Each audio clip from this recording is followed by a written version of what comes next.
Assalamualaikum warahmatullahi wabarakatuh. Selamat sejahtera and good day. Okay, I'm going to do a short presentation entitled The Role and Path to Professional Engineers, maybe in the context of the sustainable environment or sustainable development. Before we proceed to the presentation, let's just introduce myself. My name is Hasril. I'm currently attached to the University Tenaga Nasional. Okay, the university is fully owned by our national utility company, Tenaga Nasional Berhad. And then at the same time, I'm also attached to the Board of Engineers Malaysia as an Associate Director for Mechanical Engineering. Okay, actually the presentation is actually based on the Institute of Engineers Malaysia presentation, okay, on the route to the MIEM, the member for the Institute of Engineers Malaysia, which is also one of the route that goes towards the professional engineer PE. Okay, IEM is established in 1959, and then its primary function is to promote and advance the science and profession of engineering in any or all of its discipline, and also to facilitate the exchange of information, ideas related to the engineering. Okay, let's start off with a common sustainable development goal.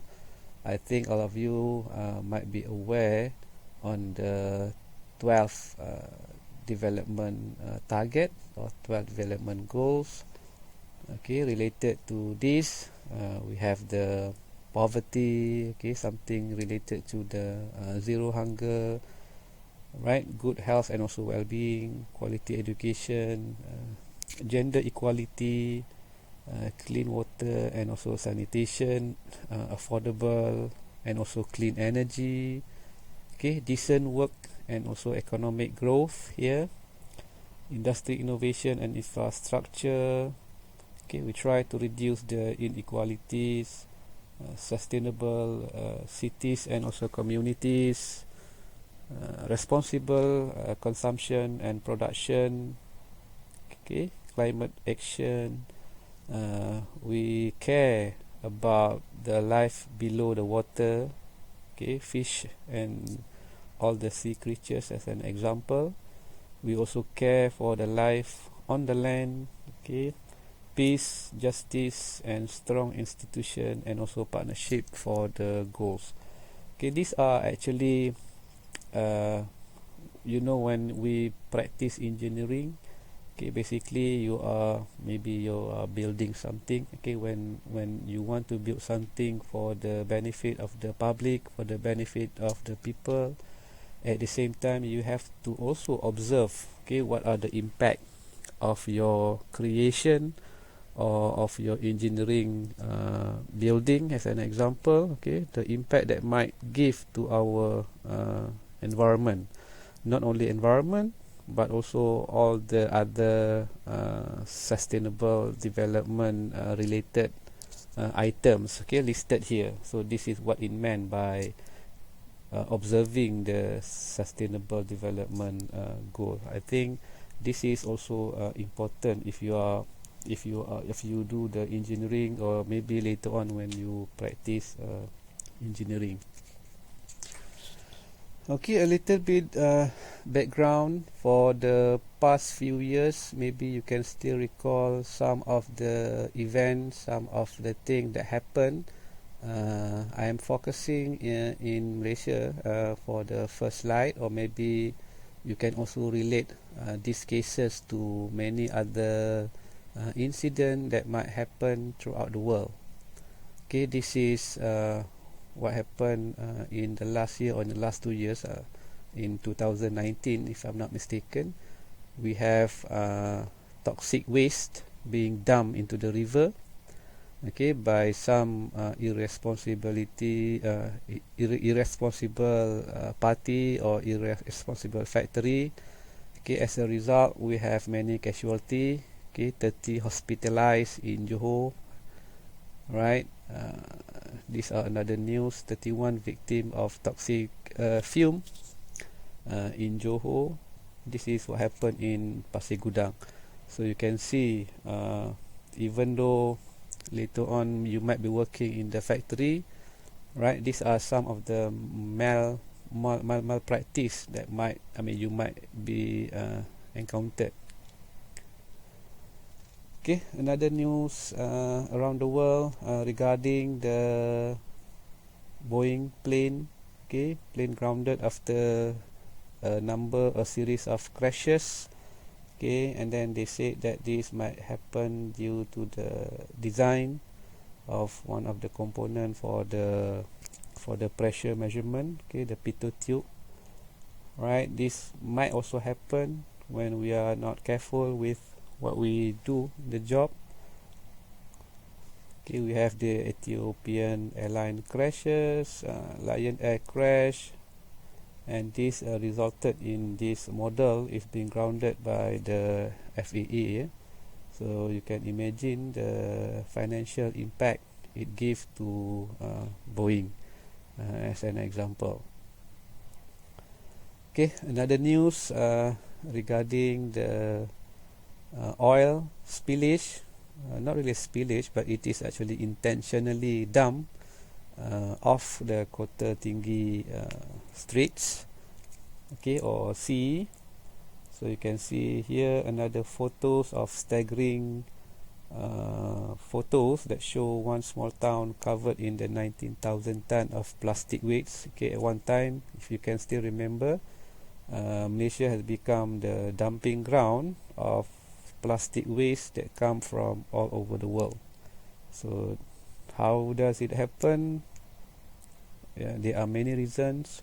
One of them, you might want to relate this with some kind of unethical, okay, when you talk about professionalism in your work. Alright, so these are maybe a very small or just a few events that you might have heard of from the news, okay, related to the practice or the professionalism in not only in engineering but in any other profession. Okay, so let's have a look here, or let's talk about the professional engineer. How do you differentiate between a professional engineer and also a normal engineer as an example? Okay, the term professional indicates there are some kind of higher level or slightly reputable level profession in terms of engineering. So it is given by this simple diagram of an iceberg. I think you might have gone through this, or you might have heard about the tip of an iceberg. You can also equate the tip of the iceberg as maybe our knowledge and also our skill and competence. This is the one that you learn in the university, okay, prior to the working. Okay, you obtain your knowledge, right? You obtain your skill and also competency, and then you enter the job market. Right, when we talk about the professional engineer, actually it is more than that. Okay, not only confined to the knowledge, skill and competency, but you have to have some kind of rules and values on your own, which might not be obtained 100%, okay, from the universities. Okay, the rule and value you might have gotten it maybe from your family, from your surrounding, from your friends, from your relative, and anything, okay, surrounding you. In addition to that, we also have this your motivation, your work ethic, enthusiasm, your self-image. This is also maybe a little bit of it, I would say, can be learned when you are in the universities, but the majority is actually obtained throughout your experiences in life. So when you talk about the professional engineer, you're talking how important, or the importance of the professionalism here. You're talking about, of course, the bigger chunk of it is very, very important when you practice engineering at a later stage. Okay, talking about the professional engineer, people are always ask, what are the advantages of being a PE? Okay, why is it necessary, or why do I have to go for a professional engineer? As an example, you might opt for maybe just working like a normal engineer, getting your salary, and you are done with that. Okay, but for some, okay, there are many reasons. I cannot be specific to maybe one or two reasons, but different individual will have their own reason on whether they want to pursue a professional engineer or not. Here are some of the many examples that state the reason why people are going for the professional engineer. Okay, you can see from the first point here. Okay, of course, we want to promote engineering profession. Okay, and also the professionalism. Okay, we want to serve and also to protect the public. This is a basic fundamental rule of an engineer. If you are building something, you are building something with the intention to protect the public. This is our social duty. Okay, you might go for professional engineer because of the recognition.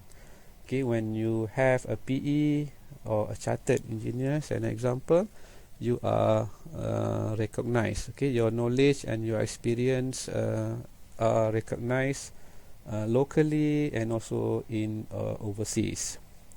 Okay, you become a PE because you want to help other young engineers. Okay, usually the young engineer, they will always refer to the professional engineer for some advice, maybe in terms of technical, or maybe in terms of professionalism, okay, ethical and whatnot. You might go for the PE because of the promotion, right? You have a PE, you might be getting some kind of increment or some kind of reward. Those could be the reason why we go for a PE. Okay, for professional ethics, for title, for status, and there are million of reasons why people are going for a PE. Maybe for self-satisfaction. Okay, now I'm already in the field of engineering, so why not? Okay, I go for the highest level of engineer, which is obtaining my PE, obtaining my professional engineer. So these are, I would say, some of the advantages of being a PE. Okay, and how do I get my PE? This is a good question. Okay, this is a common question people are asking. Okay, how do I get my professional engineer? There are actually a number of routes. Alright, if you look at this flow chart, okay, I just want to highlight the common one here. So the flow chart here is actually divided into 4 sections. Right, on the first one is in terms of your academic requirement, and then the second one is in terms of your graduate registration, and then after graduate registration, in terms of the training requirement, and finally is in terms of your professional registration. Okay, it has to start from the academic requirement. So what does it mean by this academic requirement? It means that you have to obtain an engineering degree from an accredited university, or from an accredited institution of higher learning. Okay, usually maybe it can come from our local universities, which are all accredited by the Board of Engineers. So that is the first rule. Okay, maybe some of you or your relative are coming or doing their engineering degrees overseas. Okay, they have to make sure that the engineering degree obtained from overseas are recognized by the Board of Engineers. Okay, usually the Board of Engineer, they are recognizing a 4-year degree program. Okay, usually if your engineering degree is 4 year, they are highly likely that the degree is recognized by the Board of Engineers. Okay, let's say now I already have my degree is accredited by the Board of Engineers. I did my study for 4 years and then I obtained my degree certificate. I bring my degree certificate and get myself registered as a graduate engineer. Okay, so this is done by submitting your degree certificate and also your result transcript to the Board of Engineer. Okay, stating that you want to register with the Board of Engineers as a graduate engineer. Okay, this is the first step. Actually, this step is compulsory. If you want to practice engineering, if you want to work as an engineer, you have to be registered with the Board of Engineers. If you work or if you practice engineering without registration with the Board of Engineers, you are basically you can be called as an illegal, because BEM, they are actually monitoring the work, okay, done by our engineers, either at the factory or either at many other companies. Okay, and then why I say that it is important, because the experience later on when you want to become a professional engineer, you have to accumulate a minimum 3 years of experience. Okay, then only you can go for the professional interview. Okay, this 3-year experience is actually counted from the moment you register with the Board of Engineer as a graduate engineer. Let's say I graduated from my university in 2020. Okay, after that I did not register. Okay, come 2025 I start to register. Okay, by right I should have registered in 2020, but I did not do that. After 5 years only I register. So it means that your experience will only be counted from 2025. So you are wasting 5 years of your experience. So this is why it is important for you to register as a Board of Engineer, okay, as soon as you obtain your certificate, okay, from your university. Okay, so we go straight. Okay, once you obtain your 3-year relevant working experience, right, you are actually ready for your professional interview or for your exam. Okay, to go for your professional interview, actually there are a number of routes, whether you can go for your professional interview through the Institute of Engineers Malaysia, right, or you can also directly go to the BEM. So it's up to you. Okay, if you want to go for IEM, they provide some kind of guidance through their logbook scheme. Right, you will be assigned a mentor, okay, to guide you through the process, or to guide through what kind of experience is required before you can go for your professional interview. Okay, if you go through IEM, you are actually getting an IEM corporate member if your interview is successful. Okay, after you pass your interview through IEM, you will be getting your corporate membership status. This is where you are called MIEM here, the member for the Institute of Engineers Malaysia. Okay, later on, you can submit your IEM corporate member certificate to the BEM, to the board for their endorsement. So this is if you go through the IEM route. Okay, alternatively, you can also submit your experience directly to the BEM, okay, and then for the BEM, maybe you are going through the same process. You have to go through the professional interview and also examination, okay, directly to the BEM, and then they will evaluate your performance lah. Okay, at the end of the day, if you pass, you will be getting a professional engineer status. So these are a common route that if you're talking about Malaysian point of view, these are the common route that many people in Malaysia are going through.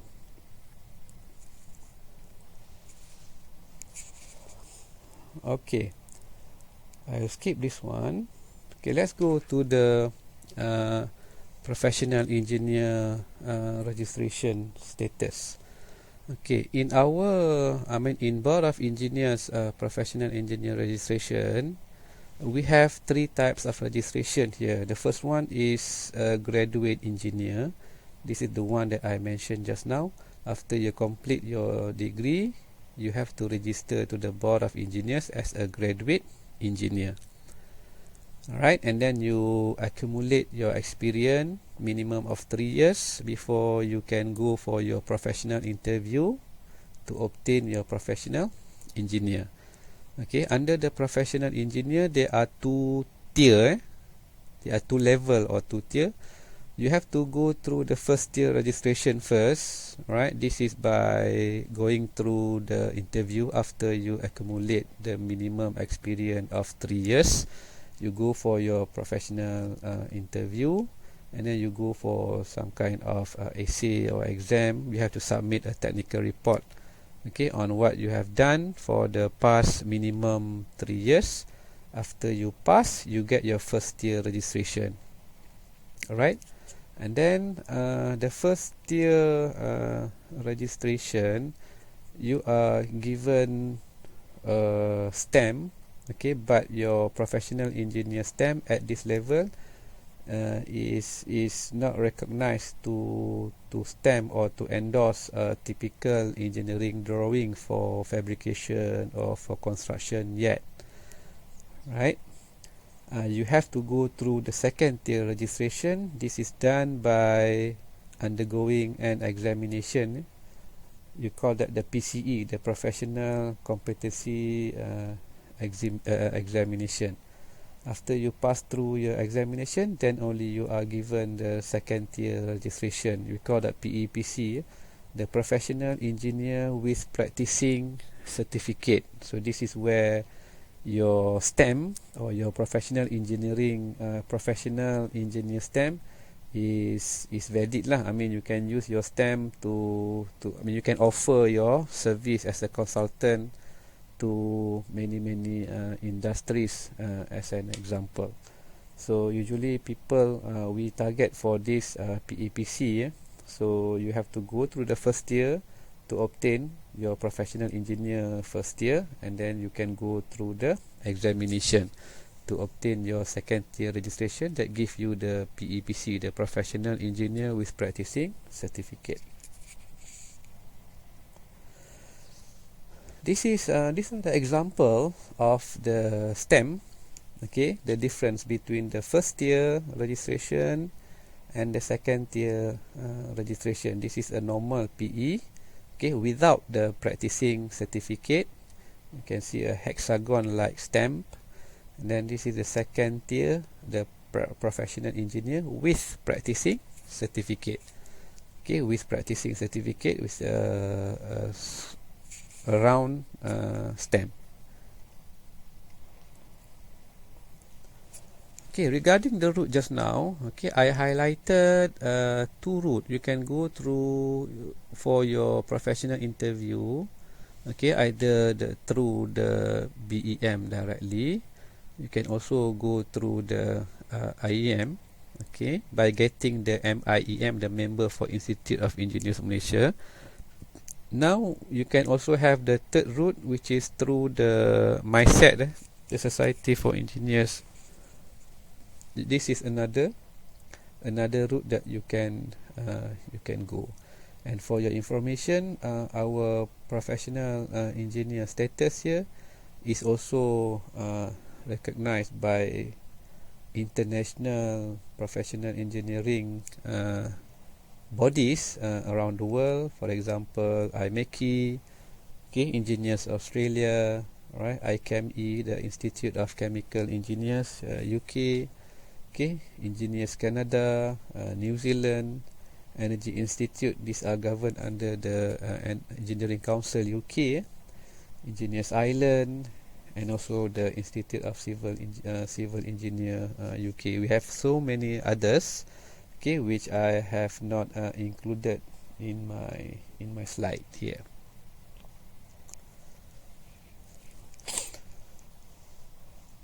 Right, this is the summary of what I mentioned just now. You can go through the IEM, right? You can go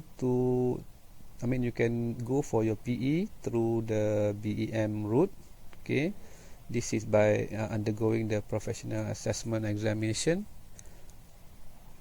Or you can go through IEM and also MySET. This is a body that will organize the examination on behalf of the Board of Engineers, okay? And also you can also get your professional engineer from overseas body. For example, chartered engineer from the UK. I might want to get my chartered engineer, okay, from the UK, and then I can convert my chartered engineering status to our local professional engineer. Okay, there are certain procedures, certain requirements that you can go through. Okay, for the BEM examination, same thing, you still need to have a minimum of 3 years experience, working experience. Okay, has attended the some compulsory courses, and also passed the professional assessment, okay, held by the Board of Engineers. And then if you go through the IEM or MySET, okay, Malaysian Society of Engineering and Technology, here you have to sit for the exam and interview by IEM or by the MySET. Once you pass, you obtain your member for IEM or member for MySET. Then you can use this membership, the corporate membership. You submit the certificate to the Board of Engineers. Board of Engineers will later on evaluate and then endorse if sufficient lah. I mean, if the content is sufficient or equivalent to what the BEM is having here. For the professional engineer from the overseas body, right, the chartered engineer from the UK as an example. So of course you have to pass the chartered engineer from Engineering Council. Once you pass, you can submit the certificate to the Board of Engineers.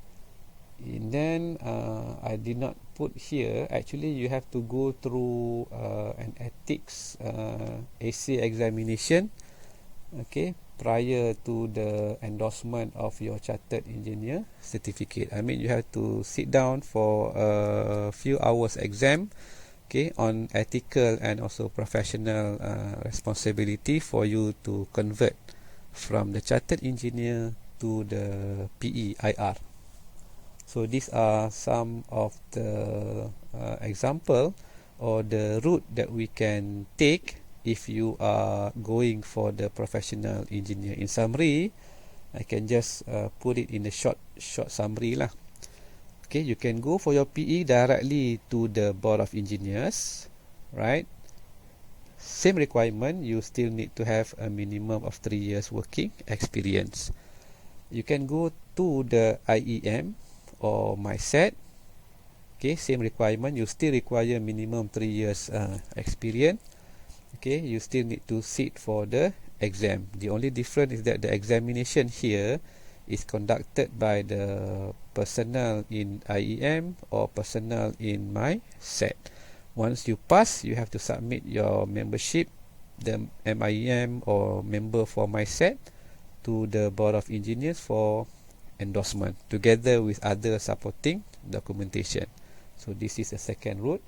And the third route is for you to obtain your professional engineer from overseas body. Okay, chartered engineer as an example, you have to go through your chartered engineering status.